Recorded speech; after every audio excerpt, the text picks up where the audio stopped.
कहानी की शुरुआत में हमें हमारा मेन कैरेक्टर तांजी को दिखाया जाता है, जो कि एक वर्ल्ड फेमस डॉक्टर है। लेकिन उसके जीवन में एक बहुत बड़ी दुख है। बचपन में ही उसकी बहन मर चुकी थी, एक ऐसी बीमारी से जिसका कोई इलाज ही नहीं था। और उस दिन से उसने डिसाइड किया था कि वो एक दिन बेस्ट डॉक्टर बनेगा और एक ऐसा दवाई बनाएगा जिससे सारी की सारी बीमारियां खत्म हो जाएगा। और इसी चक्कर में वो अपने ऊपर कभी ध्यान ही नहीं दिया। वो लगातार ओवरवर्क करता रहा दिन ब दिन और अपनी इस दवाई के ऊपर रिसर्च करता रहा। वो ना खाता था ना सोता था, सिर्फ अपनी ये दवाई के ऊपर ही फोकस करता था, जिस वजह से उसका तबीयत बहुत ज्यादा बिगड़ने लगा। तो ऐसे ही एक दिन काम करते करते उसे बहुत ज्यादा थकान होता है। तो वो सोचता है कि वो एक 40 मिनट का ब्रेक लेगा, फिर वो दोबारा काम करेगा। इसलिए वो अलार्म लगा के अपने सोफे पर ही सो जाता है। लेकिन जैसे ही उसकी आंखें खुलता है तो हमें पता चलता है कि वो मर चुका है। दूसरी दुनिया में एक 10 साल के बॉडी में वो एक रिंकरनेट हो चुका है। उसके आंखें खुलते ही उसके सामने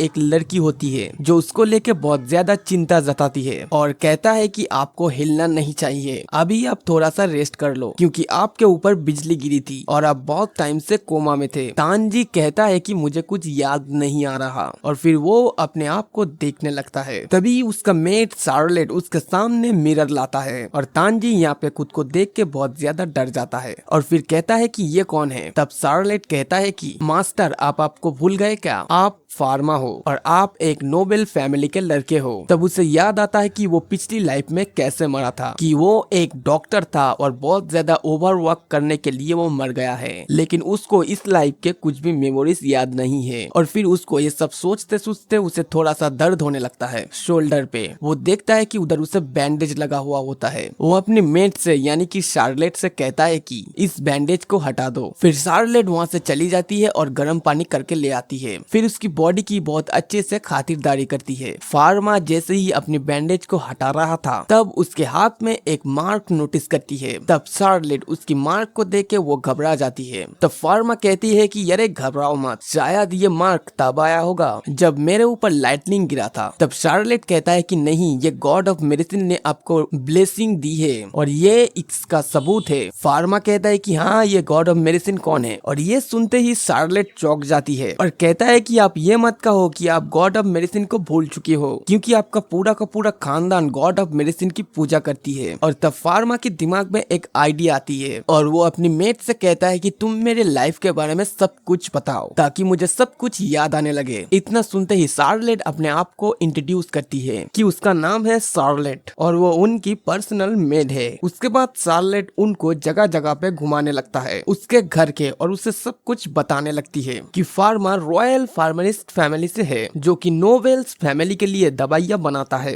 उसके बाद शार्लेट ये भी बताती है कि उसका फैमिली मैजिक यूज कर सकती है। फार्मा कहता है इसका मतलब तो मैं भी मैजिक यूज कर सकता हूँ। इतना सुनते ही शार्लेट बहुत ज्यादा घबरा जाती है। शार्लेट कहता है कि क्या आप मैजिक भी यूज कर सकती हो? ये तो बहुत ज्यादा ही बुरा हो गया। अगर सबको पता चल गया कि आप मैजिक यूज करना भूल चुके हो तो आपको घर से निकाल देगा, क्योंकि मैजिक एक नोबिलिटी है। अगर आप अपने मैजिक को ही खो दोगे तो इस फैमिली से निकाल दिया जाएगा। तब फार्मा सच सच बता देती है कि हाँ, मैं मैजिक यूज करना भूल चुका हूँ। तब शार्लेट बताती है कि अच्छा ठीक है कि मुझे तो बता दिया, लेकिन ये बात और किसी को मत बताना प्लीज, नहीं तो बहुत ज्यादा ही गड़बड़ हो जाएगी। शार्लेट आगे ये बताती है कि मैं आपको इतना बता सकता हूँ कि आप वाटर मैजिक में बहुत ज्यादा माहिर थे। और ये सुनते ही फार्मा अपने वाटर मैजिक पे काम करना शुरू कर देता है ताकि उसे याद आ जाए कि वो कैसे मैजिक यूज करता था। तभी वो अपने दिमाग में वाटर की जो मॉलिक्यूल होता है वो उसके बारे में सोचने लग जाती है और इसके बारे में वो इतना ज्यादा सोचता है कि उसके हाथ में से पानी निकलने लगता है। लेकिन एक दिक्कत भी था, वो उस पानी को रोक ही नहीं पा रहा था। वो सीधा जाके बाहर थ्रो कर देता है सारे का सारा पानी और इसके नीचे ही शार्लेट खड़ा हुआ थी जो कि पूरा का पूरा भीग चुकी थी। और फार्मा कहता है कि मुझे माफ कर देना और फिर शार्लेट कहता है कि यार ये कोई बड़ी बात नहीं है, कि मैं बहुत ज्यादा खुश हूँ कि तुम्हें वाटर मैजिक यूज करना आ गई। उसके बाद फार्मा सोचता है वो जिस भी एलिमेंट के बारे में सोचता है वो क्रिएट हो जाता है और वो अपनी दूसरी हाथों से उसे मिटा भी सकता है। वेल उतने में उधर शार्लेट चली आती है और फार्मा को उसके लाइब्रेरी तक ले जाती है। उधर फार्मा जाके कुछ बुक्स वगैरह पढ़ता है और वो उसे बताती है कि आप इधर के सभी बुक पढ़ चुके हो। उसके बाद हमें दिखाया जाता है कि फार्मा अपने फैमिली के साथ बैठ के डिनर करने लगता है, जिधर फार्मा का पिता उसे ठीक देख के खुश होता है, जिधर उसका पिता उससे कहता है कि तुम्हें याद है ना कि मैं तुम्हें कुछ क्वेश्चन पूछूंगा। फार्मा कहता है कि हाँ मुझे याद है। तब फार्मा की मॉम बताती है कि अभी रहने दो, अभी तो बस तुम ठीक हुए हो। लेकिन फार्मा का डैड कहता है कि नहीं, तुम्हें अभी जवाब देना होगा। फार्मा कहता है कि कोई बात नहीं, मैं जवाब दे दूंगा, आप पूछो क्या पूछना चाहते हो। उसके बाद उसके डैड उससे बहुत सारे सवाल पूछता है, लेकिन फार्मा उसका ठीक ठीक जवाब दे देता है और उसके फादर भी उसके आंसर से सेटिस्फाइड होता है और कहता है कि तुम अब बिल्कुल भी ठीक हो चुके हो, तो तुम अब अपने ट्रेनिंग को दोबारा कंटिन्यू कर सकते हो। अब ट्रेनिंग का नाम सुनते ही फार्मा सोचता है कि आप दोबारा कौन सी ट्रेनिंग का बात कर रहे हैं। और फिर हमें दूसरा सीन दिखाया जाता है जहाँ पे फार्मा की टीचर जिसका नाम है एलन, वो उधर आती है और एलन उसको मैजिक सिखाती है और फार्मा की बिहेवियर देख के एलन भी थोड़ा सा चौंक जाती है और फार्मा से पूछता है कि आज क्या हो गया, तुम मेरे से इतना अच्छे बर्ताव क्यों कर रहे हो। और यहाँ पे हमें पता चलता है कि फार्मा पहले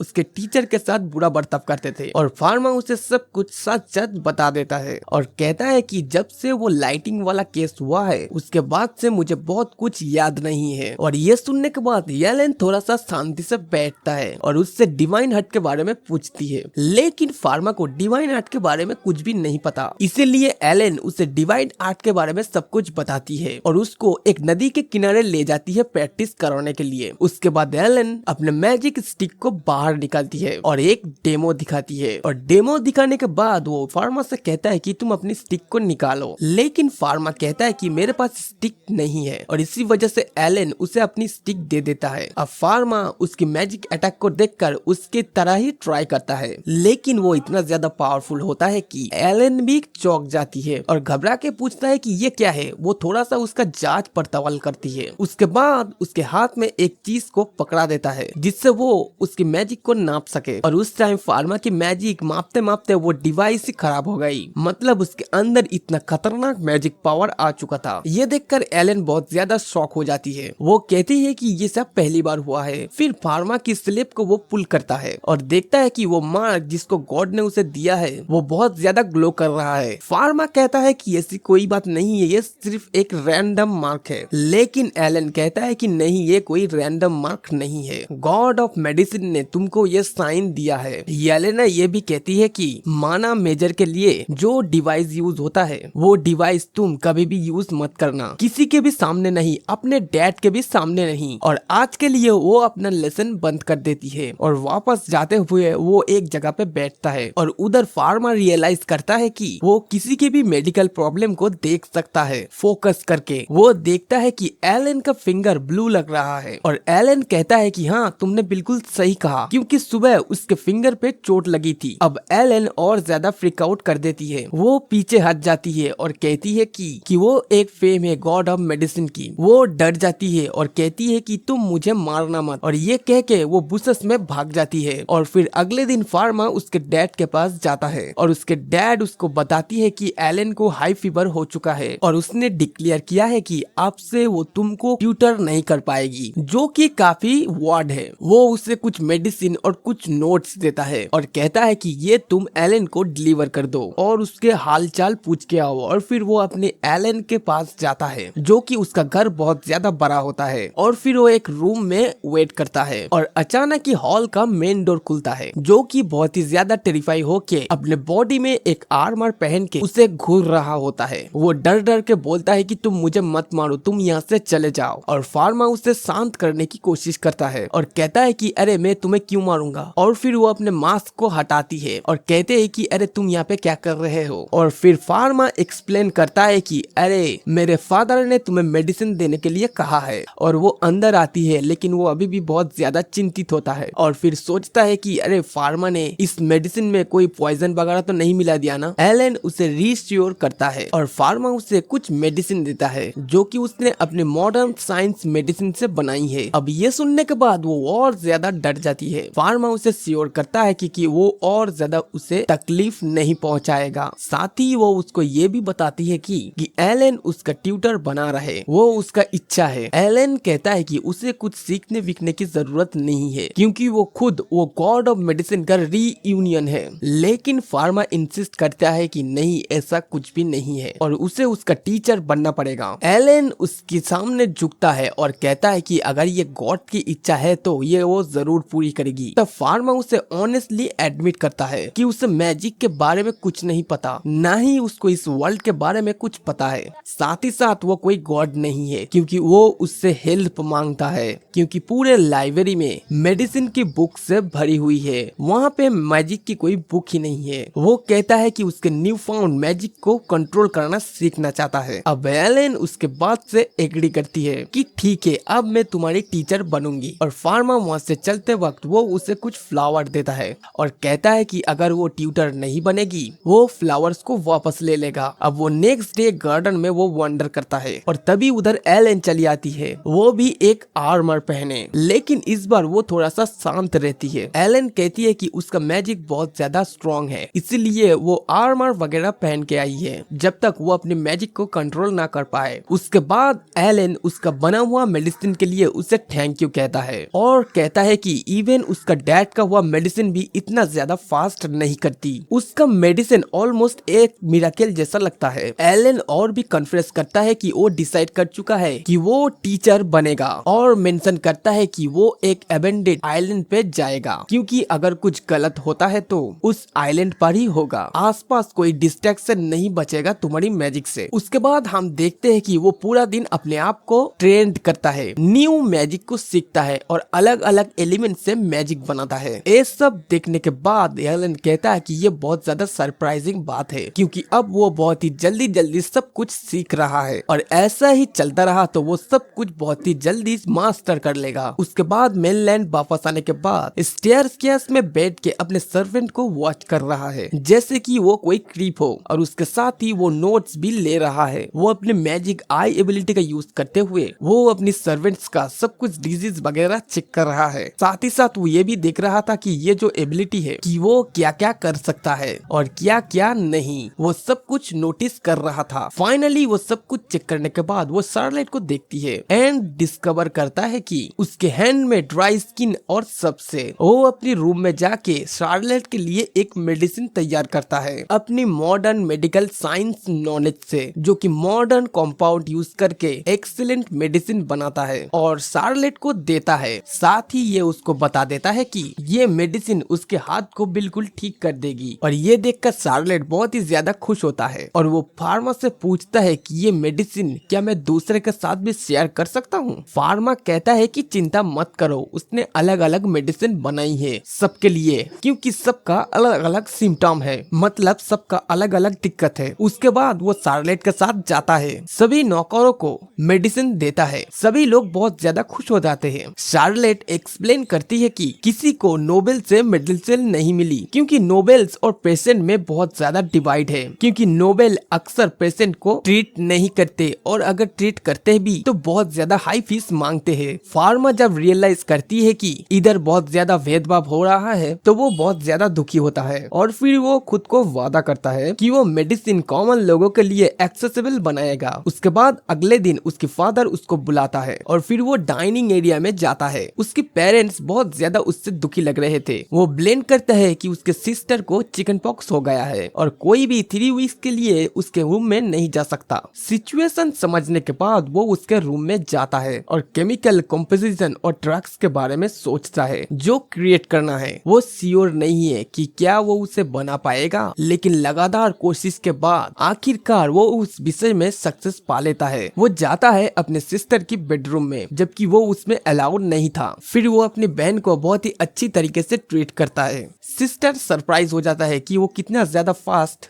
वो ठीक हो जाता है। उसके बाद अगले दिन वो फादर के साथ अपने सिस्टर के रूम में जाता है, जो कि फादर इंस्पेक्ट करने आया था। लेकिन उसका फादर बहुत ज्यादा उससे इम्प्रेस हो जाता है कि कितना जल्दी वो ठीक हो चुका है। वो अपनी ट्रेनिंग में एक सिंपल माइक्रोस्कोप इन्वेंट करता है। उसके बाद उसका फादर उसको बुलाता है और कहता है कि रॉयल कैंपरेंस से उसका बुलावा आया है और उनको वो जाना पड़ेगा। फादर काफी ज्यादा चिंतित लगता है एंड जोर जोर से खांसने लगता है, लेकिन अपने मुंह को ढकते हुए फार्मा सक्सेस करता है कि डैड को लंग्स में कुछ प्रॉब्लम है। लेकिन वो होप करता है कि डैड के पास इसके लिए कुछ न कुछ जुगाड़ जरूर होगा, क्योंकि उसके फादर के पास मेडिकल नॉलेज बहुत ही ज्यादा है। उसका डैड कहता है कि फार्मा असिस्टेंट बन के उसके साथ चले ताकि वो सीख सके प्रॉब्लम को डील्स करना, और उसे नोबेल्स के बारे में भी पता चल जाएगा। और फिर दोनों कैरेज में जाते हैं और थोड़ी देर बाद रॉयल कैपिटल पहुंचता है। वो डायरेक्टली पैलेस जाता है और एक लॉन्ग हेयर आदमी से मिलता है जो ग्रीट करता है और ह्यूज चेम्बर में ले जाता है। और उधर के लोग बहुत ही ज्यादा वॉरिड होते हैं। फार्मा के डैड पूछता है कि क्वीन का करंट सिचुएशन क्या है। उसके बाद पोनीटेल गाय रिस्पॉन्स करता है बहुत ही ज्यादा खराब, और इतना भी कह देता है कि अब शायद वो मेडिसिन से भी ठीक नहीं हो पाएगी। वो क्वीन के पास जाता है और वो करता है। उसके बाद हम क्वीन को देखते हैं जो ऑलरेडी ऐसा लग रहा था देखने में कि मरने वाला हो। डैड क्वीन के पास जाता है एंड उसका पल्स को चेक करता है। फिर वो फार्मा से कहता है कि बैग ले आओ। उसके बाद डैड ब्लड सैंपल को लेता है, फिर मैजिकल एग्जामिनेशन पल्स करता है। उसके बाद वो विंडो के पास जाता है। उसके बाद क्वीन का हॉरोस्कोप देखता है कि क्या वो जिंदा रहेगी या फिर नहीं। वो लोग स्टार्स को चेक करता है और रियलाइज करता है कि स्टार्स अलाइन नहीं कर रहा। फिर वो लोग डिस्कस करता है कि अब वो क्वीन को सेव करने के लिए कोई ऑप्शन नहीं बचा, क्वीन कल तक मर जाएगी। फार्मा के डैड क्वीन के पास जाता है और कहता है फार्मा फॉलो करो, बैग से कुछ केमिकल ले आओ। फार्मा रियलाइज करता है कि डैड क्वीन को फायर करने की कोशिश करता है ताकि वो एक बार लास्ट टाइम खुश हो सके मरने से पहले। क्वीन उससे सीधा पूछता है कि क्या वो जिंदा रहेगी। डैड रिप्लाई करता है कि मेडिसिन बहुत ज्यादा स्ट्रॉन्ग है और ये काम करेगी। फार्मा पीछे सुनता है कि सब लोग डिस्कस कर रहे हैं कि कैसे क्वीन का अंतिम संस्कार किया जाए। तब फार्मा रियलाइज करता है कि उसका फादर क्वीन का ट्रीटमेंट नहीं कर रहा है, बल्कि क्वीन को एक शांति का मौत दे रही है। इसमें से फादर का कोई गलती नहीं है क्योंकि इसका कोई मेडिसिन अब तक नहीं बना है, और इसीलिए फार्मा को बहुत ज्यादा बुरा लगता है और सोचता है कि उसको कुछ करना चाहिए। उसके बाद वो अपनी स्पेशल एबिलिटी का यूज करता है और चेक करता है कि एग्जैक्टली क्वीन का प्रॉब्लम क्या है, और वो फाइंड आउट करता है कि प्रॉब्लम लंग्स में है और हो सकता है कि इस वजह से उनको कैंसर भी हो चुका है। उसके बाद सिम्टम्स को ध्यान से देखने के बाद उसे पता चलता है कि इस टाइम पीरियड में इस डिसीज को ठीक करना बिल्कुल भी नामुमकिन है, लेकिन फ्यूचर की मेडिसिन से उसे ठीक किया जा सकता है। तब एकदम से एक डोर ओपन होता है और छोटे छोटे कुछ बच्चे दौड़ के चले आते हैं और उन्हें लगता है कि क्वीन इतना जल्दी मर नहीं सकती और उनको छोड़ के नहीं जा सकती। और इन सारे बच्चे को देख के क्वीन बहुत ज्यादा सैड हो जाती है, और ये सब कुछ देख के क्वीन बहुत ज्यादा सैड हो जाती है। वो किसी भी हालत में क्वीन को मरने नहीं दे सकती। फार्मा आगे बढ़ता है और वो करते हुए क्वीन से पूछता है क्या वो अपनी न्यू मेडिसिन उनके ऊपर ट्राई कर सकती है, और सभी लोग ये सुन के बहुत ज्यादा हैरान हो जाती है और उसके बारे में बातें करने लगता है। तभी उसका फादर उसके साइड में आके कहता है कि ये सब कुछ क्या नॉनसेंस बात कर रहे हो तुम। और फार्मा अब भी शांत रहता है और क्वीन को कहता है कि वो क्वीन को ठीक कर सकती है। तब उसका फादर कहता है कि बहुत हो गया, तू अपना बकवास बंद कर, मुझे तक नहीं पता क्या इसका दवाई क्या है तो तुझे कैसे पता चलेगा। क्वीन तब फार्मा की फादर को रोकता है और फार्मा को कहता है कि तुम अपना ट्रीटमेंट को जारी रखो, क्योंकि क्वीन को फार्मा में ट्रस्ट है। उसके बाद फार्मा थैंक्स बोल के एक रूम में चला जाता है। वो अपने आप को बंद कर देता है उस रूम में और वो अपने बैग में से बहुत सारे सामान को निकालता है और मेडिसिन बनाना शुरू कर देता है। उसके बाद उसका फादर आता है और डोर को बजाना शुरू कर देता है और कहता है कि उसको दरवाजा खोलने को, लेकिन फार्मा अपने फादर को इग्नोर करके पूरा काम में फोकस करता है और उन सारे कंपाउंड का केमिकल नेचर सोचता है जिससे मेडिसिन को क्रिएट किया जाए, और ये काफी कॉम्प्लिकेटेड है। और वो केमिकल को ड्रॉ करता है, केमिकल नेचर पहले, फिर उसको सिंथेसाइज करता है। लेकिन तब उसका फादर मैजिक का यूज करके डोर को ओपन करके चला आता है और कहता है कि वो उसका ये पागलपन बंद करे। और फादर आके कहता है कि इस प्रॉब्लम का कोई सोल्यूशन नहीं है, इसका कोई भी मेडिसिन नहीं बन सकता, और तुम जो करने वाले हो उससे क्वीन को और ज्यादा तकलीफ होगी। फार्मा कहता है कि नहीं, डिसीज का मेडिसिन जरूर जरूर बन सकता है, वो तो अब बहुत ज्यादा डम्प हो, क्योंकि आप एस्ट्रोलॉजी पे बिलीव करते हो और उसके ऊपर बिलीव करके अब मेडिसिन बनाते हो। उसके बाद फार्मा दोबारा से अपनी मेडिसिन पे ध्यान देता है। तब उसका डैड बहुत ज्यादा ऑफेंड हो जाता है और फार्मा की एस्ट्रोलॉजी पर डिसरिस्पेक्ट देखकर वो आइस से उस पे हमला कर देता है। तब फार्मा पीछे मुड़ता है और देखता है कि उसके फादर फुल गुस्से में है और फार्मा से पूछता है कि वो कौन सी मेडिकल के बारे में पूछ रहा है। फार्मा अपने डैड को कहता है कि कृपया करके वो अपनी मैजिक स्टिक को नीचे कर ले, लेकिन उसके डैड उसकी बात को रिफ्यूज करता है और उसके ऊपर आइस ब्लास्ट से हमला करता है। इधर फार्मा मैजिक बैरियर का यूज करता है अटैक को ब्लॉक करने के लिए, जो कि डैड को शॉक कर देता है। फार्मा जाइंट आइस वॉल को ब्रेक करता है और उसका फादर तो अभी भी शॉक है, क्योंकि ये मैजिक बहुत ज्यादा पावरफुल है एंड कोई एरागेरा उसको यूज नहीं कर सकता। ये सब देख के उसका डैड कहता है कि फार्मा तुम मुझे सच सच बताओ कि तुम कौन हो, क्योंकि उसका सान ऐसा बिल्कुल भी नहीं था। फार्मा को बिल्कुल भी समझ नहीं आ रहा था कि वो उसको डैड को कैसे समझाए, लेकिन तभी फार्मा का डैड के हाथ में फार्मा का डायरी लग जाता है, जिसके अंदर ढेर सारे केमिस्ट्री मेडिकल वगैरह के लिखा हुआ था। उसका फादर उससे पूछता है कि तुमको ये नॉलेज कहाँ से मिला। फार्मा रिप्लाई करता है कि जब वो कोमा में था कि तब वो एक सपना देखा था और उस सपने की वजह से उसको ऑटोमेटिक इन सारे मेडिसिन का नॉलेज आ चुका है। डैड पूछता है कि रेवल्यूशन गॉड ऑफ मैजिक से तुमको ये सब मिला है क्या। फार्मा ऑनेस्टली कहता है कि उसको नहीं पता। उसका डैड उससे कहता है कि तुमको ये नॉलेज अगर सच में गॉड से मिला है तो इसमें मैं दखल अंदाजी नहीं कर सकता। इसी वजह से वो अपनी वैन को वापस रख देता है और इधर फार्मा भी रिस्पेक्ट दिखाते हुए न आइस वॉल हटा लेता है। फिर उसका डैड उससे कहता है कि ठीक है तुम अपना काम जारी रखो। फिर वो ये बोलकर उधर से चला जाता है। इसके बाद फार्मा अपनी मेडिसिन बनाने का काम शुरू कर देता है दोबारा से। अब कुछ देर बाद वो मेडिसिन बना लेता है और वो क्वीन के पास ले आता है और मेडिसिन लाने के बाद वो कहता है कि आपका तबीयत इस वजह से खराब हुआ है कि क्योंकि आपका लंग्स में इन्फेक्शन भरा है और इस इन्फेक्शन के लिए को ये दवाई बहुत सालों तक लेना पड़ेगा। और उसके बाद वो इस दवाई को 2 ग्लास में डालता है। एक गिलास खुद पी जाता है और एक गिलास वो क्वीन को दे देता है और वो ट्रस्ट गेन करने के लिए वो मेडिसिन वो खुद भी पी लेता है और उधर क्वीन भी उसको पी लेती है और दोनों को ही कुछ नहीं होता।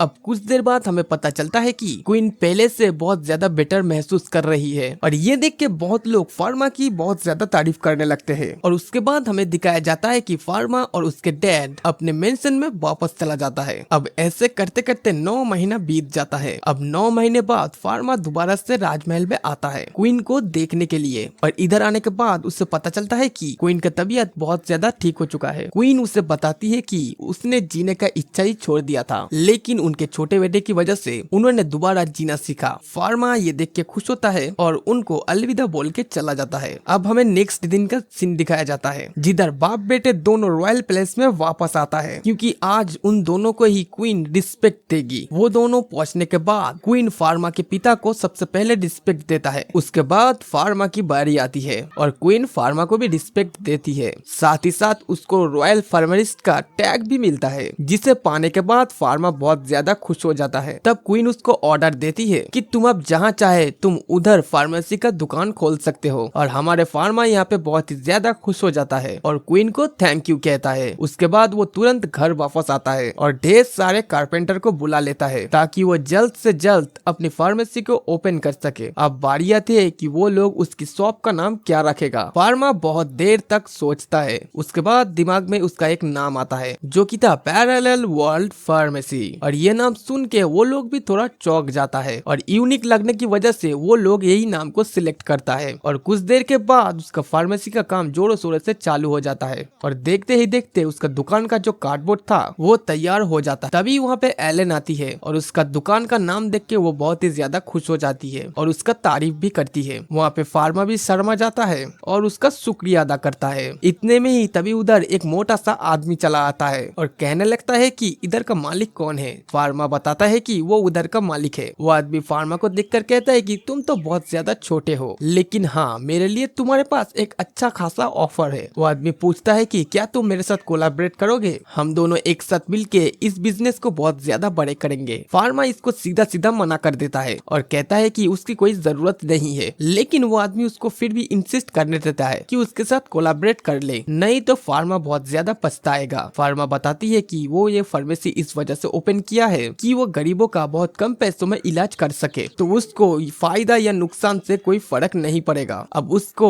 ये सारे बात सुन के वो आदमी थोड़ा सा चौंक जाता है, लेकिन वो आदमी बार बार कन्फेस करने की कोशिश करता है कि वो उसके साथ जुड़ जाए, दोनों मिलके तहलका बचाएंगे बिजनेस में, लेकिन फार्मा उनको बार बार मना करता है। अब इधर एलन भी गुस्सा हो जाती है उस आदमी के ऊपर कि तू उधर से भागेगा मोटे, या फिर मैं तेरे को मार मार के भगाऊ यहाँ से। अब ये आदमी वहाँ से चुपचाप निकल जाता है। अब हमें कुछ देर के बाद दिखाया जाता है कि दोनों फार्मेसी के अंदर चले आते हैं और इधर फार्मा नोटिस करता है कि उनके पास अभी भी एम्प्लॉय नहीं है। वो सोचता है कि कुछ एम्प्लॉय को हायर किया जाए, लेकिन तभी उधर शार्लेट चली आती है और वो कहती है कि उसको काम दिया जाए। फार्मा कहता है कि अच्छा ठीक है, मैं तुमको रख लूंगा, लेकिन एक आदमी का कमी हो रहा है इधर, जो कि अकाउंटेंट का काम संभलेगा। उसके बाद फार्मा घर आ जाता है, फिर सोचता है कि वो किसको रखे। तभी वो नोटिस करता है कि घर में सभी लोग रो रहा है, और तभी फार्मा को पता चलता है फार्मा को जो डैड है और उसके डैड का जो अकाउंटेंट है वो आज रिटायरमेंट लेने वाला है। और इसका रीजन ये है कि उस अकाउंटेंट का प्यार में बहुत ज्यादा दर्द होता है, वो और ज्यादा काम नहीं कर पाएगा और इसलिए वो रिटायरमेंट ले लिया। और इसीलिए फार्मा उससे कहता है कि अगर फार्मा उसका पैर का इलाज कर दे तो क्या वो उसका अकाउंटेंट बनेगा। उसके बाद वो आदमी हाँ कहता है। उसके बाद कुछ देर बाद हमें दिखाया जाता है कि फार्मा चला जाता है अपने फादर के पास एक और पर परमिशन लेने के लिए, क्योंकि वो अब अपने फादर का अकाउंटेंट यूज करने वाला है। उसके फादर उसको सपोर्ट करता है और कहता है कि हाँ तुम उससे अपने काम में रख सकते हो। उसके साथ साथ उसके फादर झोली भर के उससे गोल्ड कॉइन देता है ताकि फार्मा अपने फार्मेसी को और ज्यादा अच्छा बना सके। उसके बाद अगले दिन वो अपने फार्मेसी का ग्रैंड ओपनिंग करता है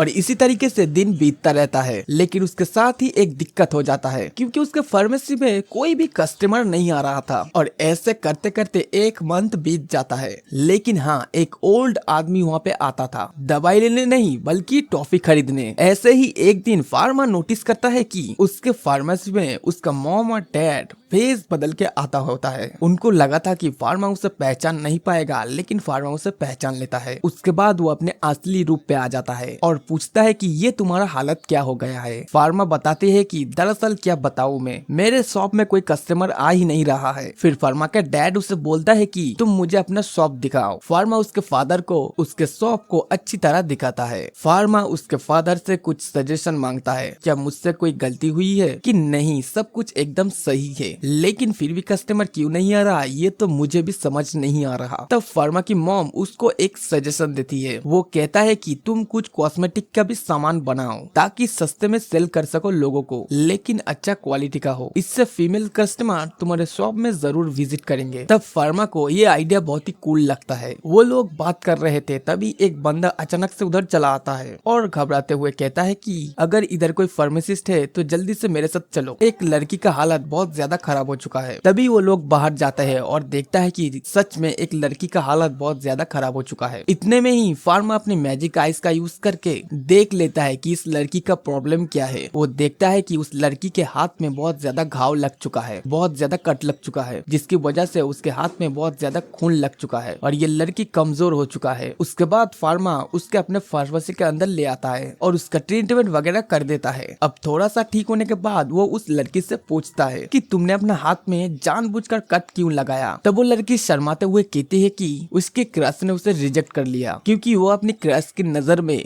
वो बहुत ज्यादा मोटी है। वो खुद को थोड़ा सा पतली करने के लिए थोड़ा खून को बहा दी और अब वो इस हालत में है। और ये बोल के वो रोना शुरू कर देती है और सभी से माफी मांगती है उसकी इस गलती की वजह से, क्योंकि उसके लिए सभी लोग परेशान होते थे। लेकिन तभी एलन कहती है कि कोई बात नहीं, तुम नेक्स्ट टाइम से ऐसा मत करना। और उसके बाद एक हफ्ते बीत जाता है और एक हफ्ते बाद दोबारा से वो लड़की उसके शॉप में आता है और इतने दिन में फार्मा भी अपने कॉस्मेटिक का सामान बना लेता होता है और वो सारे चीज वो उस लड़की को देती है और वो सारे कॉस्मेटिक का सामान उस लड़की को बहुत ज्यादा पसंद आती होती है। और दूसरी तरफ हमें शार्लेट को दिखाया जाता है, जो कि बाहर वो बहुत सारे आंटियों को और लड़कियों को कॉस्मेटिक का सामान दिखा रही होती है और इससे उसका फ्री का ब्रांड प्रमोशन हो जाती है। अब सभी लोग धीरे धीरे करके उसके फार्मेसी में आने लगती है और उसके दुकान का भीड़ भी बढ़ने लगता है। अब फार्मा देखता है कि उसका ब्यूटी प्रोडक्ट इतना फेमस हो चुका है कि तो क्यों ना एक ब्यूटी प्रोडक्ट खोला जाए उसके अलग से, और वो ऐसा ही करता है और वो ब्यूटी प्रोडक्ट के लिए एक अलग सा ब्रांच खोलता है जहाँ ढेर सारी ब्यूटिशियन को रख देती है। साथ ही साथ उसका जो फार्मेसी था ना वो भी अब चल पड़ता है, उसके दुकान में भी अब भीड़ आने लगता है और पूरे शहर में बस उसका ही नाम चलता है, जिस वजह से क्वीन को भी पता चलता है उसकी इस बिजनेस की वजह से। वो फार्मा को बुलाती है, फार्मा आता है, साथ ही साथ वो अपने साथ कॉस्मेटिक के बहुत सारे चीज भी ले आती है। क्वीन लिप बाम को यूज करती है और उसको यूज करने के बाद उसको बहुत अच्छी रिजल्ट मिलती है। अब क्वीन को ये बहुत ज्यादा अच्छी लगती है और वो फार्मा की तारीफ करती है। उसके बाद फार्मा और ज्यादा क्वीन को अपने कॉस्मेटिक के बारे में बात करने लगती है। क्वीन बताती है कि तुमको अपना कॉस्मेटिक का दाम बढ़ाना चाहिए क्योंकि तुम्हारी वजह से सभी बिजनेसमैन को बहुत ज्यादा नुकसान हो रही है। एक तो तुम्हारा प्रोडक्ट बहुत अच्छा है, ऊपर से सबसे ज्यादा सस्ता है, तो लोग अब दूसरी दुकान में जा ही नहीं रहा है। अब फार्मा भी रियलाइज करता है कि हाँ उससे गलती हो गई है और वो भी राजी हो जाता है अपने प्रोडक्ट का दाम बढ़ाने के लिए। अगले सीन में हमें दिखाया जाता है कि फार्मा बीच में आ चुका है जिधर उसकी बहन और शार्लेट दोनों रेत से खेल रही थी और उसी दूर एलेन सो रही होती है और उसकी बहन उसे देख के बहुत ज्यादा रिक्वेस्ट करने लगती है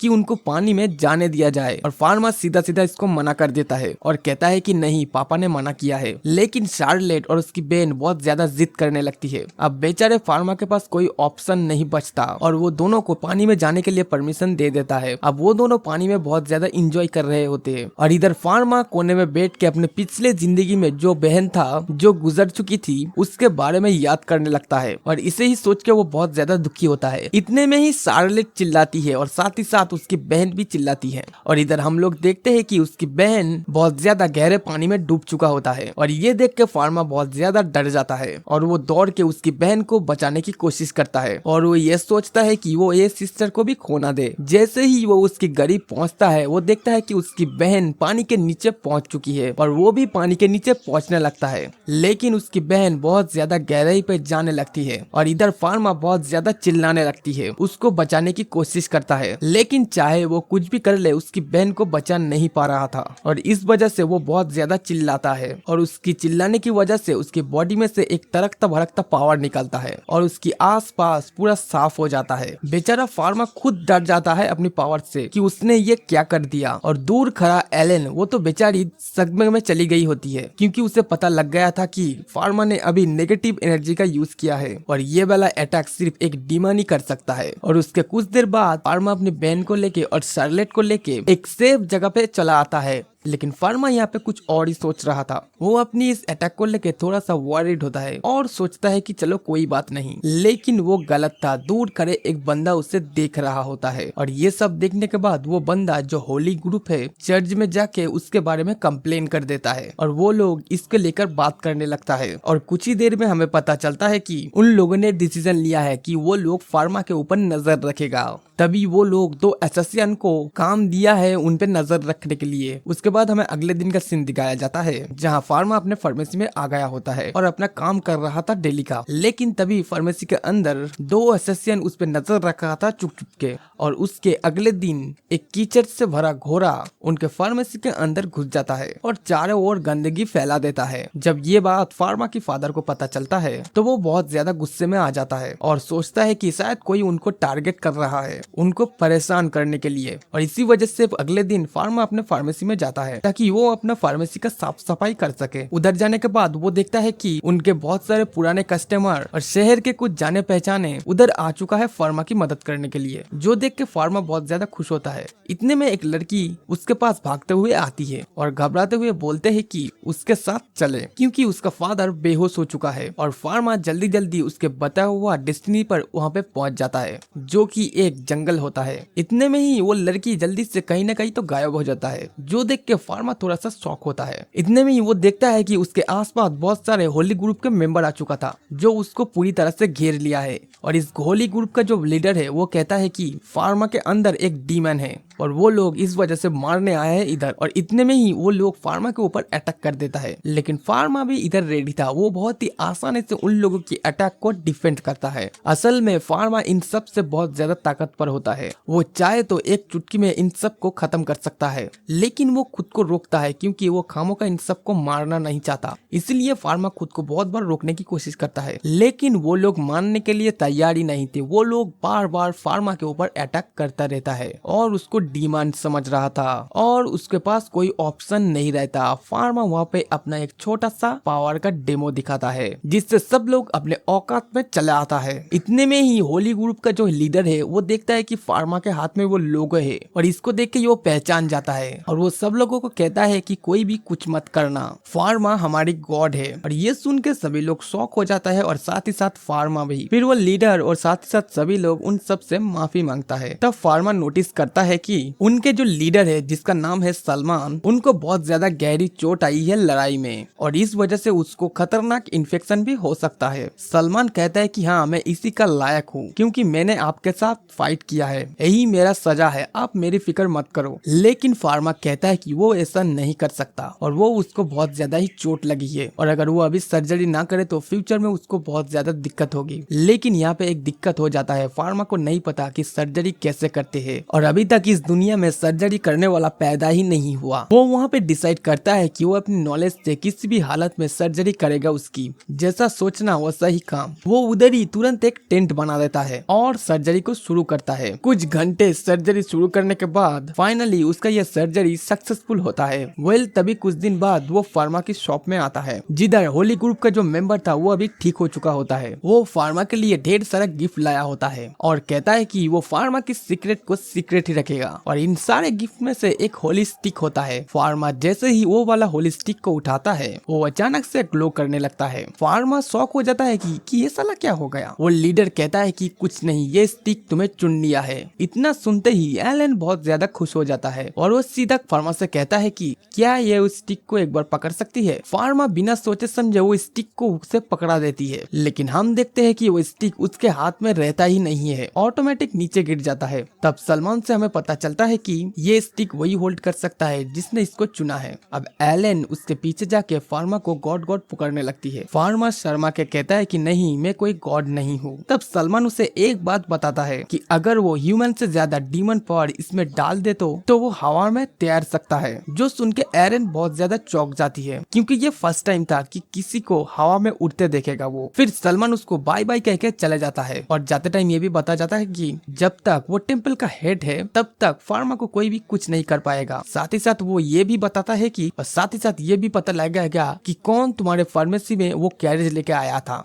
जो कि पूरा गंदा कर दिया था, क्योंकि जो भी डिवाइनिटी को हर्ट करने की कोशिश करेगा उसको दंड अवश्य मिलेगा। इतने में ही सलमान उसको एक लॉकेट देता है और इस लॉकेट का खासियत ये होता है कि फार्मा चाहे तो इस लॉकेट की मदद से अपनी सारी पावर हाइड कर सकता है ताकि दूसरे किसी को पता ना चले कि फार्मा कितना ज्यादा पावरफुल है। अब फार्मा ये सुन के बहुत ज्यादा खुश हो जाता है और अगले ही पल हमें दिखाया जाता है कि फार्मा और शार्लेट शॉपिंग करने के लिए बाहर निकला है। शार्लेट को बहुत अच्छी तरह से शॉपिंग करते हुए देख के फार्मा भी बहुत ज्यादा खुश होता है, लेकिन तभी उसके दिमाग में एक बात आता है कि उसकी दुकान में फार्मासिस्ट बहुत ज्यादा ही कम है, उसे उसकी दुकान में और ज्यादा फार्मासिस्ट लाना पड़ेगा। उतने में ही वो देखता है कि एक लेडी एक दूसरे फार्मासिस्ट से पैरेलल वर्ल्ड की मेडिसिन मांगता है, लेकिन वो लोग कहता है कि वो लोग इस टाइप की कोई मेडिसिन जानता ही नहीं है और उन लोगों के पास ऐसा कोई मेडिसिन है भी नहीं है, लेकिन हाँ उनको ये मेडिसिन उनकी शॉप में मिल जाएगी। फार्मा बहुत ज्यादा कम पैसों में ये मेडिसिन सेल करता है, जो कि अच्छी बात है, इनसे उनको कोई प्रॉब्लम नहीं है। तब वो लेडी कहती है कि अगर ऐसी बात है तो आप दोनों उनकी शॉप में क्यों नहीं काम करते। वो दोनों कहता है कि वो दोनों काम नहीं कर सकता क्योंकि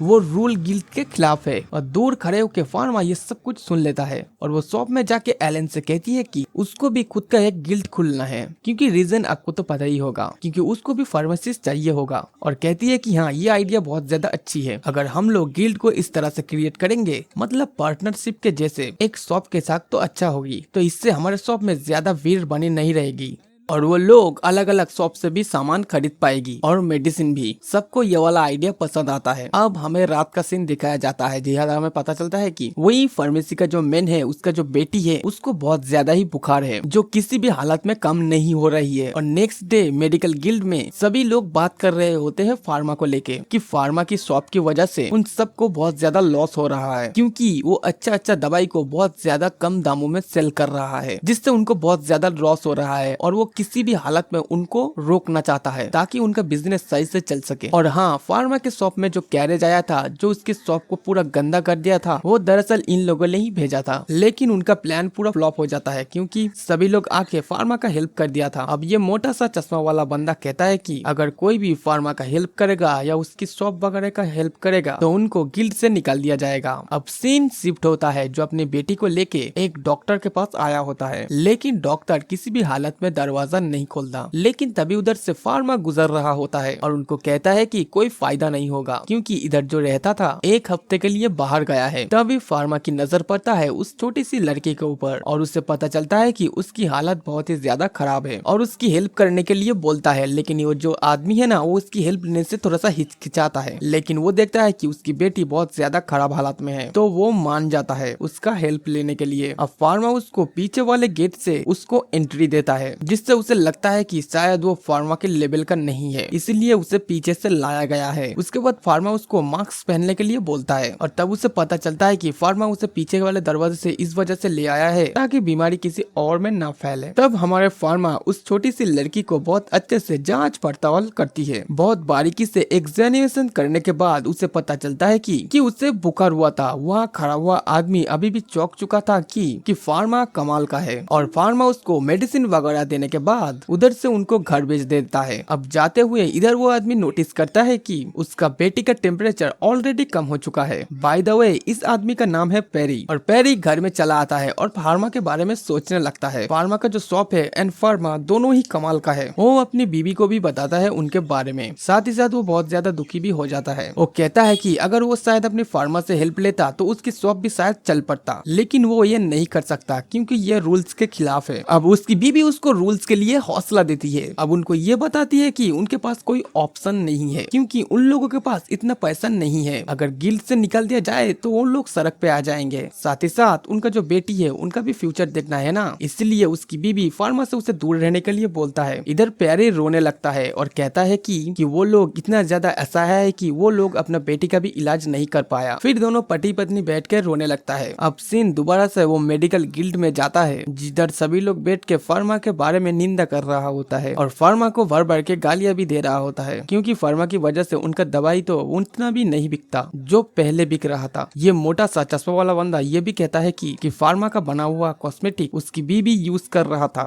और उसको रंगे हाथों पकड़ लिया। उसके बाद ये मोटा आदमी प्यारी से पूछता है कि तो उसका क्या हाल है, क्योंकि प्यारी का शॉप बहुत ज्यादा क्लोज है फार्मा के, तो उसका हालत तो और ज्यादा खराब होना ही चाहिए। और फिर हम देखते हैं कि प्यारी एकदम जोश में आ जाता है और इधर सब कुछ साथ साथ बता देता है। वो कहता है कि फार्मा कमाल का है, फार्मा कमाल का है, उसका शॉप कमाल का है, उसका दवाई भी कमाल का है, फार्मा सबको सभी को अच्छी तरीके से ट्रीट करता है, वो किसी में भी भेदभाव नहीं करता, इवन उसने खुद अपने बेटी को ले गया था अपने इलाज के लिए। इतना सुनते ही ये बंदा ट्रिगर्ड हो जाता है और कहता है कि नहीं, तुमको फंसाया जा रहा है, तुमको पता नहीं है क्या, जो नोबेल लोग हैं वो बहुत ज्यादा खराब होते हैं, वो बस कॉमन लोगों के ऊपर प्रेशर क्रिएट करते हैं और उनको दबा के रखने की कोशिश करता है, ये सिर्फ दिखावा है और कुछ नहीं। पैरी कहता है कि नहीं, ऐसा कोई भी बात नहीं, बल्कि हम सबको उसके साथ मिलकर काम करना चाहिए। तब ये मोटा सा आदमी मतलब वेरॉन कहता है कि वो अपना बकवास बंद करे और तमीज से बात करे। पैरी कहता है कि हद हो गया, फार्मा का जो मेडिसिन है वो बहुत ज्यादा आधुनिक है, कम से कम उनके पूर्वज से बनाया गया दवाई से 100 गुना अच्छी है, और हम लोगों का जो फार्मेसी है वो और कुछ नहीं बल्कि हमारा किस्मतों से चल रहा है, नहीं तो कब बंद हो जाता। पैरी कहता है कि बस अब बहुत हो गया, हर चीज का हद होता है, क्योंकि उसने देखा है फार्मा की जो मेडिसिन है वो बहुत ज्यादा ही आधुनिक है, जो कम से कम उनके पूर्वजों से बनाया गया, उसके पूर्वजों से बनाई गई दवाई से 100 गुना अच्छा है, और हम लोगों का जो फार्मेसी है वो और कुछ नहीं बस हमारी किस्मत से चल रहा है, नहीं तो वो कब बंद हो जाता। अब वेरॉन बहुत ज्यादा गुस्से में चला आता है और पैरी को कहता है कि वो गिल्ड से बाहर निकल जाए। अब अगले ही पल हमें दिखाया जाता है कि पैरी बाहर बैठ के रो रहा होता है क्योंकि उसके शॉप को पूरा तोड़ दिया गया है, अब उसके पास और कुछ नहीं है, बेचारा बहुत ज्यादा अकेला हो जाता है। लेकिन तभी उधर फार्मा चला आता है। फार्मा ये देख के बहुत ज्यादा शॉक हो जाता है कि ये सब क्या हो गया। तब पैरी उसको सब कुछ सच सच बता देता है और ये सुनने के बाद फार्मा को बहुत ज्यादा बुरा लगता है और उससे माफी मांगता है कि उसकी वजह से सब कुछ हुआ है। तब पैरी कहता है नहीं, तुम सॉरी मत बोलो, तुम्हारी इसमें कोई गलती नहीं है, जो भी हो अब वो हार नहीं मान सकता,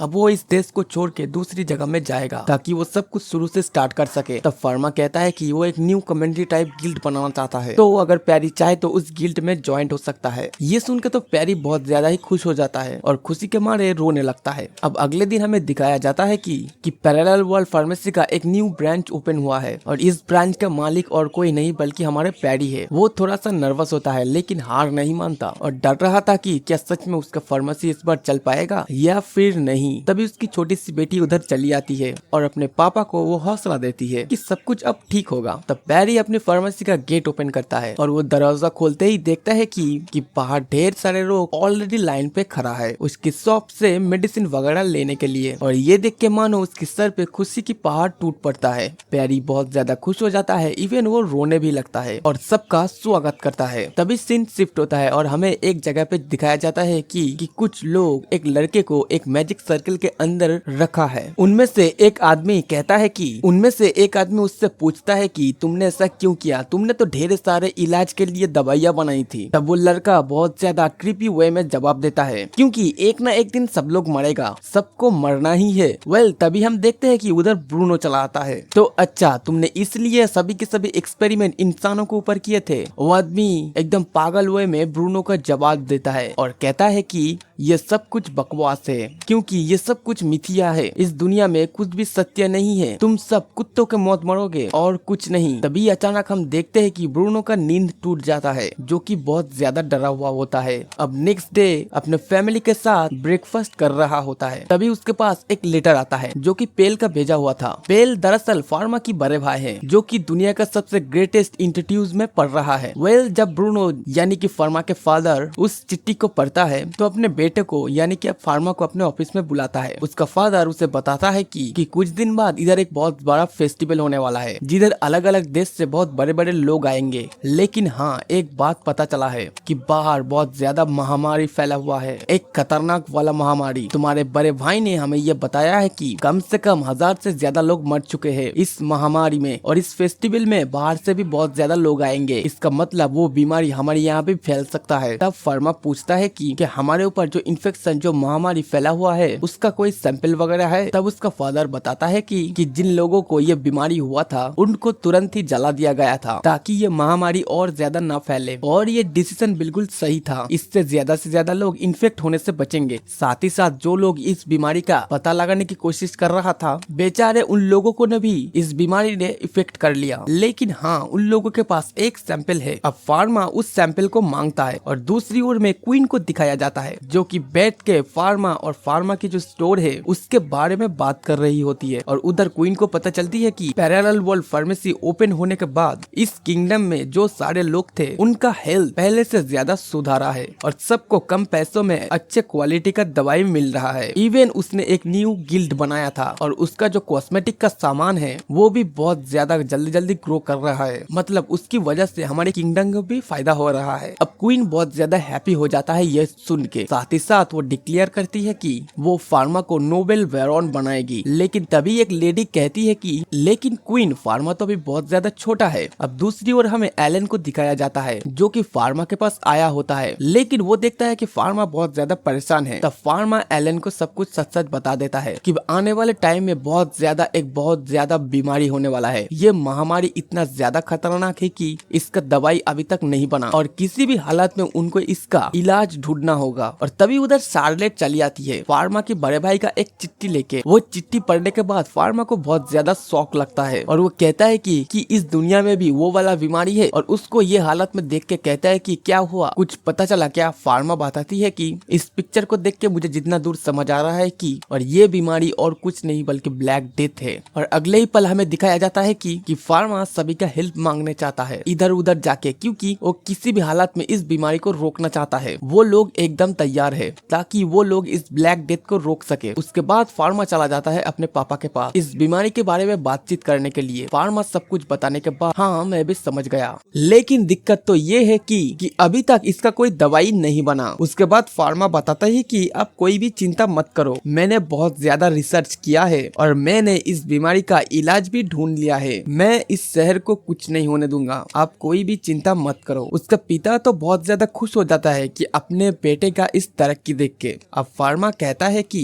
मैंने दवाई तो बना लिया है, लेकिन इस महामारी को फैलने से रोकने के लिए हमें और ज्यादा फार्मासिस्ट चाहिए होगा। इतना सुनते ही ब्रूनो वहाँ से भाग जाता है क्वीन के पास और उनके साथ फार्मा भी जाता है और वो लोग अच्छी तरह से समझ देता है इस बीमारी के बारे में और ये भी बताता है कि उनको और ज्यादा फार्मासिस्ट चाहिए। क्वीन ऑर्डर देती है कि तुम्हारे साथ और भी फार्मासिस्ट काम करेंगे, तुम चिंता मत करो, क्योंकि क्वीन किसी भी हालत में अपने किंगडम को बचाना चाहती है। अगले ही पल हमें दिखाया जाता है कि सभी लोग मिलजुल के काम कर रहे हैं ताकि इस बीमारी के लड़ सके। इधर फार्मा जाता है पैरी के पास, साथ ही साथ डिस्कस करता है इस विषय में। पैरी बताता है कि तुम चिंता मत करो, हमने अलग अलग देश में इसका इलाज भेज दिया है, हमसे जो बन पाएगा हम वो करेंगे। फार्मा बताती है कि अगर किसी के पास पैसा नहीं होगा तो हम लोग उसको फ्री में कर देंगे इलाज। पैरी उसके साथ राजी हो जाता है। अब सीन दोबारा क्वीन के ऊपर आती है, जिधर हमें पता चलता है कि क्वीन बहुत ज्यादा चिंता में है। क्वीन की जो मैनेजर वगैरह है वो लोग क्वीन को बताती है कि चिंता मत करो, हमने सब कुछ कर लिया है,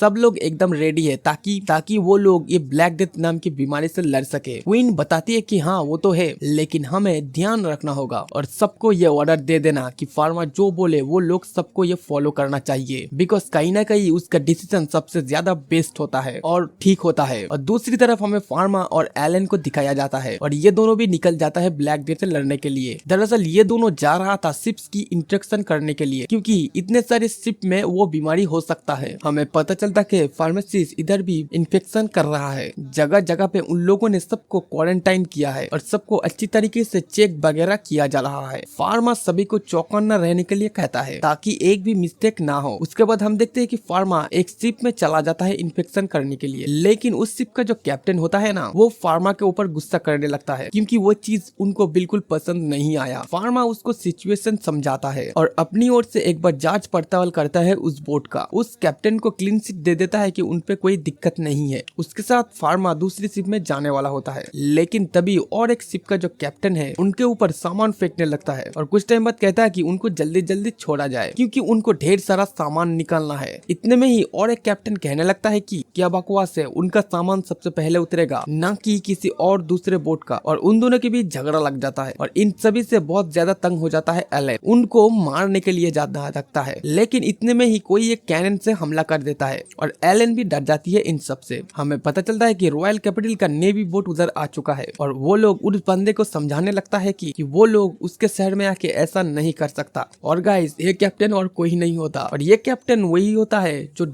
जो फार्मा से डेली कुछ न कुछ खरीद कर ले जाता था, ज्यादातर चॉकलेट। और इनका नाम है कैप्टन जीन। ये फार्मा का रेगुलर कस्टमर है। कैप्टन जीन ये भी धमकी देता है कि कोई भी अगर फार्मा को चोट पहुंचाने की कोशिश करेगा तो उनके शिप को वो अभी डिस्ट्रॉय कर देगा। ये सुन के सभी का फट जाता है और वो लोग डर जाता है। उसके बाद दिखाया जाता है कि फार्मा जाता है कैप्टन के पास और उनको थैंक यू कहता है। कैप्टन कहता है कि चिंता मत करो, ये तो बस एक छोटी सी बात है, लेकिन तुम मुझे ये बताओ कि तुम्हारी शॉप कब ओपन होगी, क्योंकि उनको ढेर सारे कैंडी लेना है। और गाइस, ये कोई नॉर्मल कैंडी नहीं है, बल्कि ये कैंडी खाने से जो सी वाला सिकनेस होता है ना, मतलब उल्टिया वगैरह नहीं आता ये कैंडी को खाने के बाद।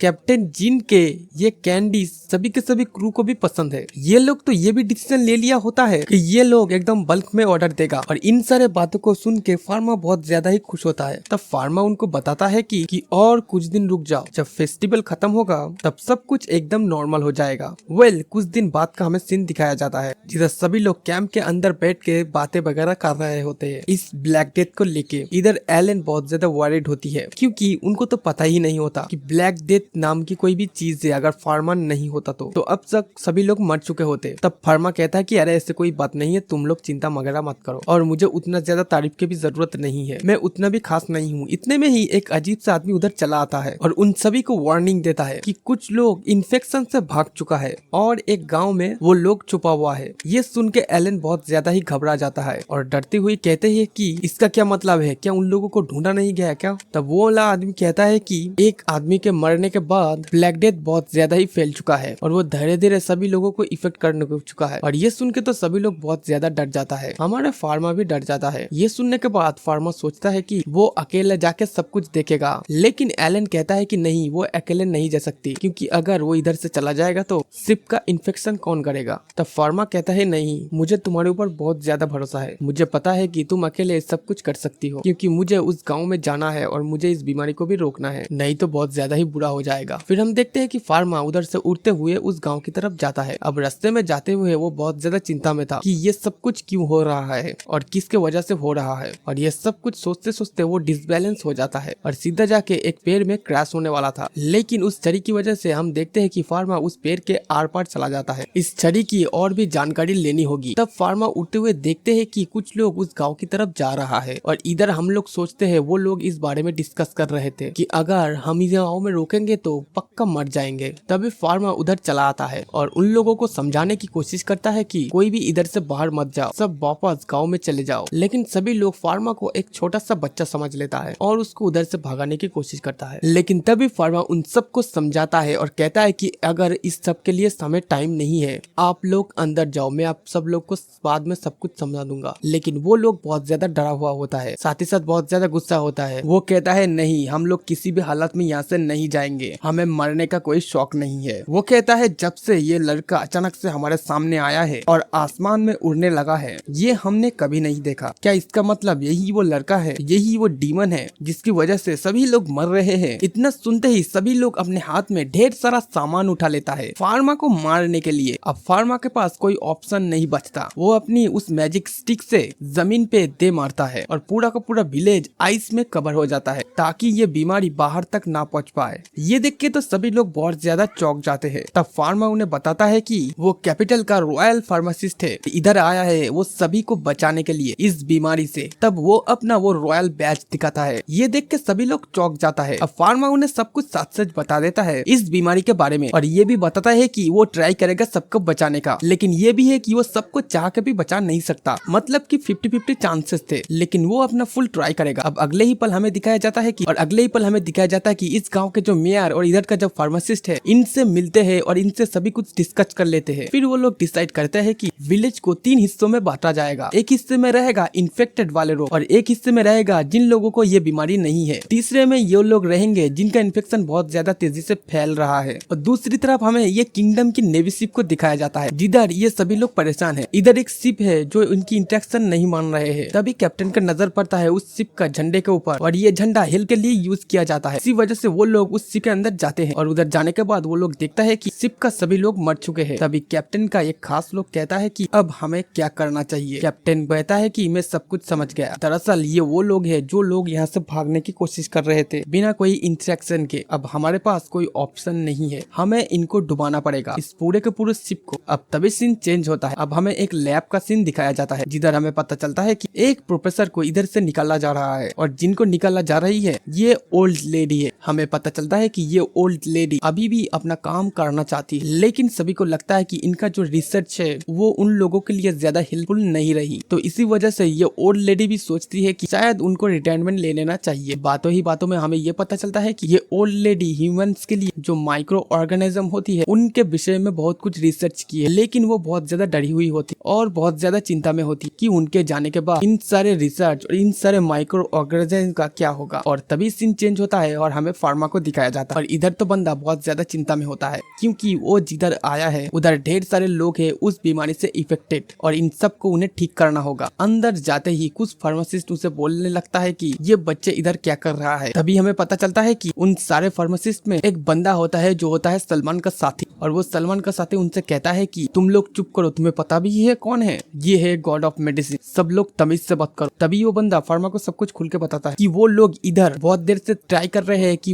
कौन कौन लोग इन्फेक्टेड है और कौन कौन लोग सही है, लेकिन उनको कुछ पता नहीं चल रहा। तब फार्मा कहता है कि ये सब कुछ उनके ऊपर छोड़ दिया जाए। वो अपने डिवाइन आई का यूज करता है और सब कुछ चेक करता है और पता चलता है कि इधर लगभग सभी लोग इन्फेक्ट हो चुका है। फार्मा सभी को एक एक करके इलाज करने लगता है। इलाज करते करते वो देखता है कि उसको बहुत ज्यादा टाइम लग रहा है और वो ये भी रियलाइज करता है कि भले ही उसके पास इलाज करने के लिए मेडिसिन वगैरह सब कुछ है, लेकिन परफेक्ट फार्मासिस्ट नहीं है, वो बस अकेला ही काम कर रहा है और अगर एक जगह में अगर वो इतना टाइम रुकेगा तो ब्लैक डेथ और ज्यादा फैल जाएगा। अब दूसरी ओर हमें एलन को दिखाया जाता है जो कि बहुत ज्यादा परेशान होती है और सबको बता रही होती है कि वो लोग चाहे कितना भी कोशिश कर ले वो लोग कभी भी फार्मा जैसा नहीं बन सकता। अभी मारिया एलन को कहती है नहीं नहीं ऐसी कोई बात नहीं है, भले ही हम लोग फार्मा जैसा नहीं बन सकते लेकिन तुम बहुत ज्यादा बेहतर हो। तभी सीन चेंज होता है, हमें वही ओल्ड लेडी को दिखाया जाता है जिसका रिटायरमेंट होने वाली है और वो आई है ब्रूनो के पास, मतलब फार्मा की डैड के पास। ब्रूनो उनको बुलाया है कुछ जरूरी काम के लिए। तब ब्रूनो उनको बताता है कि आप चिंता मत करो, अभी आपको निकाला नहीं जाएगा, आपको एक बहुत ज्यादा जरूरी काम करनी है जिससे पूरा का पूरा दुनिया ही बच सकता है। अब ये सुन के तो ये लेडी बहुत ज्यादा घबरा जाती और पूछती है कि ऐसा क्या काम है जो मुझे करना होगा। तब उनको पता चलता है कि उनको माइक्रो ऑर्गेनिज्म से कुछ मेडिकल निकालना पड़ेगा। फिर ब्रूनो उनको एक नोट दिखाता है जो कि फार्मा ने उनको भेजा था और वहाँ पे सब कुछ डिटेल में लिखा हुआ होता है कि क्या क्या मेडिकल सब्सटेंस चाहिए। तब इसको अच्छी तरह से देखने के बाद ये ओल्ड लेडी बहुत ज्यादा इम्प्रेस हो जाती कि इतना ज्यादा डिटेल में कैसे कोई समझा सकती है। और अच्छी तरीके से देखने के बाद उनको पता चलता है कि फार्मा ने जो जो मेडिकल सब्सटेंस के बारे में बताई है वो ऑलरेडी इनके पास है। ब्रूनो ये सुन के हैरान हो जाता है। उसके बाद दोनों जाते हैं लैब में। फिर ब्रूनो जाता है लैब में और देखता है कि हाँ ऑलरेडी उनके पास लैब में सब कुछ सब्सटेंस है, लेकिन एक दिक्कत था जो कि था मेडिकल बनाना। इसीलिए ब्रूनो उस लेडी को कहती है कि आप अभी रिटायरमेंट नहीं होने वाले क्योंकि आपको बहुत ज्यादा महत्वपूर्ण एक काम करना है। वो लेडी खुश हो जाती है और कहती है कि वो होना भी नहीं चाहती।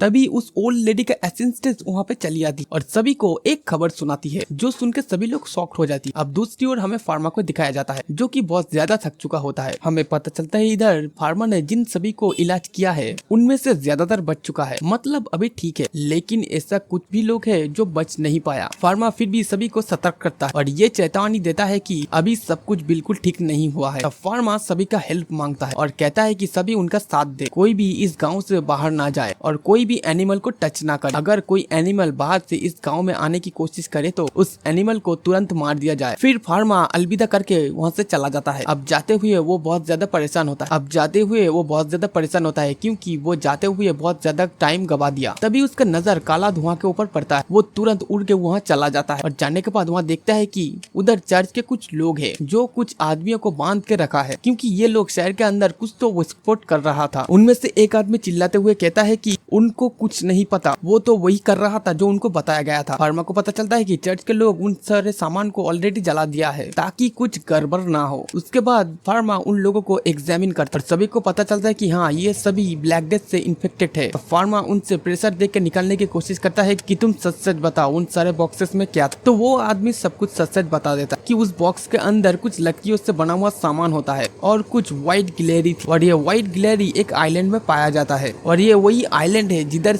से ब्लैक डेथ फैला है। अब ये सुन के तो फार्मा बहुत ज्यादा गुस्से में आ जाता है और बहुत ज्यादा चिंतित होता है। फार्मा कहता है कि तुम लोग ऐसा क्यों कर रहे हो? तो वो लोग कहता है कि अरे हमें तो कुछ भी पता नहीं है, हमें बस पैसा दिया गया है और हमें इनके बदले जो किया गया करने के लिए बोला है वही कर रहे हैं। वो लोग कहता है कि तुम मेरे ऊपर क्यों चिल्लाते हो, हमारे साथ साथ 5 होली नाइट भी थे। फार्मा कहता है क्या होली नाइट? अब फार्मा के दिमाग में एक बात अटक जाता है। वो सब कुछ एक पजल की तरह जोड़ने लगता है। दरअसल ये होली नाइट सी है जो ये सब कुछ कर रहा है। ये सारे होली नाइट मिलके पूरे देश में ब्लैक डेथ को फैला रहा है ताकि सब कुछ उनके कंट्रोल में आ जाए। और हाँ ये भी हो सकता है कि क्वीन को जो बीमारी हुआ था वो भी ब्लैक डेथ ही था। वो लोग क्वीन को धीरे धीरे मारने की कोशिश कर रहा था ताकि पूरा का पूरा पावर उनके हाथ में आ जाए, लेकिन फार्मा ने उनके प्लान को पूरा का पूरा चेंज कर दिया, एकदम चौपट कर दिया। तो शायद इसी वजह से वो लोग गुस्सा हो चुका है और पूरे देश में इस बीमारी को फैलने की कोशिश कर रहा है। अगले ही पल हमें दिखाया जाता है कि क्वीन के पास ये संदेशा ऑलरेडी पहुंच चुका है कि रॉयल नाइन्स जानबूझ के ये बीमारी सारी देश में फैलाने की कोशिश कर रहा है। ब्रूनो कहता है कि उसको लग रहा है वो सारे नाइट्स उनके कैपिटल में भी आ जाएंगे। अब क्वीन गुस्से में आ जाती है और सबको आदेश देती है कि मेन गेट को बंद कर दो, किसी को भी अंदर आने मत देना। लेकिन गाइस इतने में हम देखते हैं कि वो सारे नाइट्स मेन गेट को तोड़कर अंदर आ जाते हैं और जिधर ब्लैक डेथ के लिए मेडिसिन तैयार किया गया था उस जगह पे अटैक कर दिया जाता है ताकि वो सारे मेडिसिन को खत्म कर सके। इधर हम पैरी को देखते हैं जो कि भाग के जा रहा था मेडिसिन को बचाने के लिए। इधर गार्ड उन सारे होली नाइट से लड़ रहा है, लेकिन वो सारे लोग होली नाइट के सामने बहुत ज्यादा कमजोर है, वो तो कुछ कर भी नहीं पा रहा था। इतने में ही उनमें से एक होली नाइट बहुत सारे व्हाइट गिलहरी को छोड़ देता है और एक टॉर्नेडो टाइप मैजिक का यूज करता है जिसकी मदद से ये सारी गिलहरियां उड़ते हुए उन शहर में फैल जाता है। और मैं बता दूं ये व्हाइट गिलहरी की वजह से ही ब्लैक डेथ हो रहा है।